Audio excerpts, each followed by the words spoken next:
Sabe, na música de adoração hoje em dia, existe uma linha bem tênue, né, entre o que é culturalmente relevante e o que já pode ser considerado mundano. E um pastor argumenta que muitas igrejas estão se contentando com o que é só permitido na música, em vez de buscar aquilo que é espiritualmente edificante. A ideia aqui é a gente mergulhar nessa diferença e entender o que isso significa para o louvor de verdade. Então, para a gente entender bem esse argumento, vamos fazer um caminho juntos. A gente começa olhando lá atrás, qual o papel sagrado da música na Bíblia. Depois, a gente entra de cabeça na crítica sobre essa tal infiltração do mundanismo. E, por fim, a gente vai ver qual é o padrão que o autor propõe para um louvor que realmente edifica. Ok, então, antes de sair criticando o que está acontecendo hoje, o autor nos puxa lá para trás, para o passado. Ele deixa bem claro uma coisa: biblicamente falando, música não é só um detalhe, um extra no culto, sabe? Não. É uma ferramenta essencial, um veículo sagrado mesmo, feito para conectar as pessoas com Deus. E olha, esse é o ponto de partida de todo o raciocínio dele. E olha, essa ideia não é nem um pouco nova. O autor faz questão de lembrar a gente de momentos, assim, gigantes na história da fé. Pensa no cântico de Moisés depois de atravessar o Mar Vermelho, ou naquela explosão de alegria de Maria no famoso Magnificat.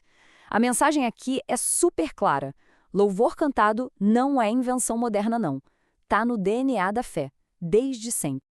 Beleza, com essa base bíblica bem estabelecida, o autor traz o foco de volta para os dias de hoje. E é aqui que ele aponta o dedo para o que ele vê como problema central, essa influência cada vez maior do mundanismo na música que a gente ouve nas igrejas. E, segundo ele, essa mudança é drástica. O autor fala de uma verdadeira inversão de valores. Pensa assim, ritmos e estilos que, sei lá, uma geração atrás seriam impensáveis, considerados totalmente inadequados para o culto, hoje não são só aceitos, muitas vezes são até incentivados. Isso cria uma tensão, né? Fica a pergunta no ar. O que foi que mudou? A música ou foram os padrões da igreja? E é exatamente essa tensão que leva a gente para o coração do debate teológico aqui. A questão, segundo o autor, não é se um estilo musical é pecado ou não. A pergunta é outra. Ele cumpre um propósito maior? E é aí que entra a grande diferença, a distinção crucial entre o que é só lícito e o que é de fato edificante. O que mais se ouve por aí para justificar essa mudança, segundo o autor, é uma lógica bem simples. Ah, se a Bíblia não proíbe esse ritmo ou esse estilo, então tá liberado. É aquela mentalidade do se não é proibido, é permitido. Mas a pergunta que fica é: será que esse é o padrão mais alto que a gente deve buscar? Só que o autor joga um contraponto direto na mesa, citando o apóstolo Paulo. E a citação é forte, né? Todas as coisas me são lícitas, mas nem todas as coisas convêm. A sugestão aqui é muito clara. O padrão para quem crê não é só desviar do que é errado.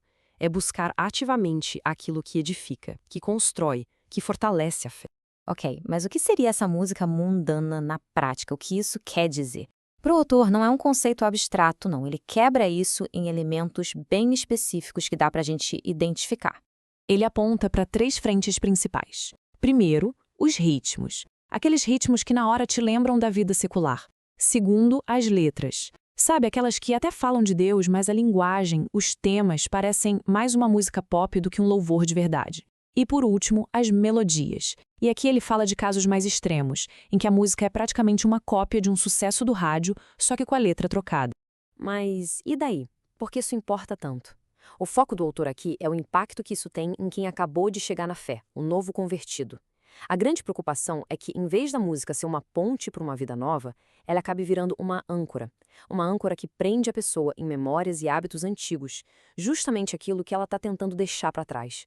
No fim das contas, é um caminho que pode acabar puxando de volta para o mundo, em vez de levar para mais perto de Deus. Tudo isso levanta uma pergunta central, né? Qual é o verdadeiro objetivo da música de adoração? É imitar o mundo para ver se atrai mais gente ou é edificar e fortalecer quem já está na igreja? Para o autor, aquele argumento de que a gente imita a música do mundo para os novos convertidos não sentirem falta, é, nas palavras dele, uma desculpa esfarrapada. Ele vai além, diz que isso, na verdade, não ajuda em nada. Pelo contrário, impede que a pessoa abrace a transformação total que a fé propõe, que é ser algo completamente novo, diferente. Certo, então se não é para imitar, qual é a alternativa? O autor aponta lá para o padrão do salmista Davi.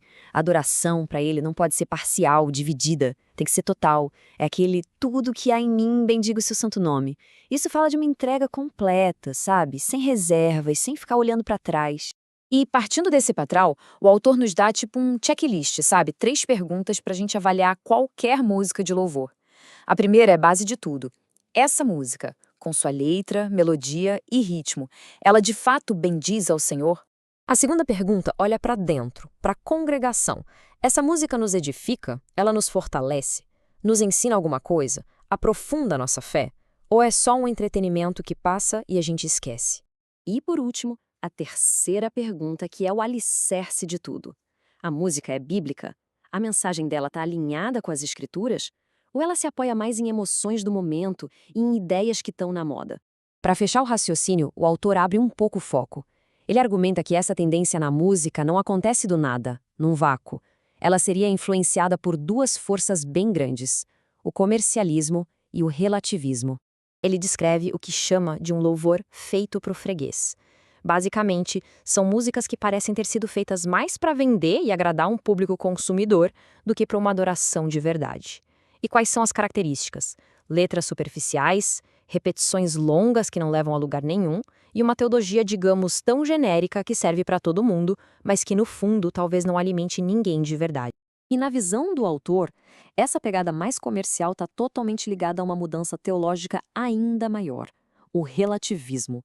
A preocupação dele é que nessa tentativa de agradar a todo mundo, até igrejas que sempre foram mais conservadoras comecem a abrir mão, a diluir princípios e verdades que antes eram inegociáveis. No final das contas, toda essa análise nos deixa com uma pergunta central para refletir. A música na igreja deve ser um espelho do mundo para se conectar com ele, ou ela deveria ser algo totalmente distinto que nos diferencia do mundo? Qual é o verdadeiro propósito dela na nossa jornada de fé? Bom, essa é uma reflexão que fica para cada um.